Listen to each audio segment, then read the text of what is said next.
Hi everyone! In this video, I'll show you how to automatically translate YouTube videos into any language. First, open the YouTube video you want to translate. Click on the CC or closed captions icon to turn on subtitles.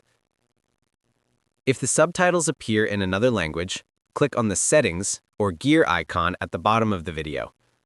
Select Subtitles, then choose English or any other language you prefer. Now the video will display subtitles in your selected language. If you don't see the auto-translate option, it means the video doesn't have captions available, since translation only works when auto-subtitles exist. If you want to change the audio language of the video, click on the audio track option.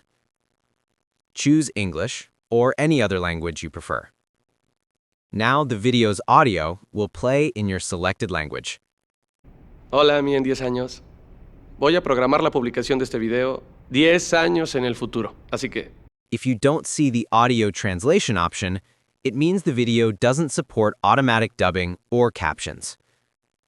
In this case, if you need the video's transcription or audio, open a new tab and click on the Google Apps icon. Next, select Notebook LM.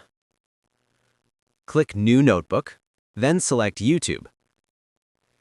Paste the YouTube video URL you copied and click Insert. Now click on the video title. It will transcribe the video in its original language, but if you need it in another language, type Translate in blank language in the prompt box. Click the Send button and wait for the process to complete. Here you go, the full transcript in your desired language. You can also create quizzes, flashcards, explanations, or even an audio overview based on the video. That's how you can easily auto-translate YouTube videos and enjoy content in any language. If this video helped you, make sure to like the video and subscribe for more helpful tutorials. Feel free to reach out if you encounter any issues during the process. If this video helps you out, please leave a like and subscribe. Comment below if you have any questions. If you need further assistance, consider hiring a professional using the link in this video below.